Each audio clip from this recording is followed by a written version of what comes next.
আজকে দেখাবো শেখাবো যারা নতুন টেকনিশিয়ান, যারা মোবাইলের কাজ ইতিমধ্যে শিখে মোবাইল সার্ভিসিং করতেছেন, ইভেন তারা কিভাবে সঠিক নিয়মে সঠিক গাইডলাইন ফলো করে যে কোনো ফোনের মেইন পাওয়ার সিপিইউ আইসিকে পরিবর্তন করবেন, সেইটা দেখাবো এই ভিডিওতে। তো আমার এই যে স্ট্যান্ডের উপর যে আমি যে বোর্ডটাকে বসাচ্ছি, এই বোর্ডের যে সিপিইউটা সেটা এক মেকানিক নষ্ট করেছে। হয়তো তার জ্ঞান কম ছিল বা সে কী একটা করেছে জানি না। এটা আমার এক কাকার ফোন, গাবখান থেকে আমার কাছে এসেছে।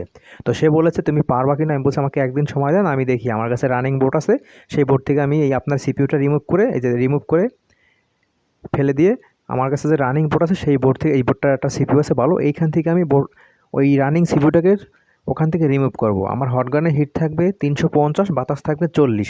তো এখান থেকে আমি ঠিক 2 থেকে 3 মিনিট লাড়াচাড়া দিলে আইসিটা উঠে আসবে। উঠে আসার পর আমি এটাকে রিবল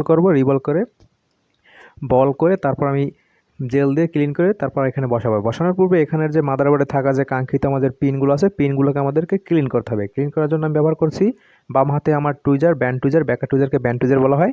এই টুইজারে আছে আপনার ডিসোল্ডার ওয়্যারের সাহায্যে ইভেন ওখানে পেস্ট দিয়ে রজন দিয়ে আমি ভালো মতো ক্লিন করে বলগুলো সব সমান করে নিয়েছি। উঁচু থাকলে তাহলে আইসি বসবে না। তাই আমি লাস্টে ওয়াকটেন দিয়ে ব্রাশ দিয়ে ক্লিন করে নিয়েছি। ভিডিওটা ভালো লাগলে লাইক কমেন্ট করে পাশে থাকবেন। দেখা হচ্ছে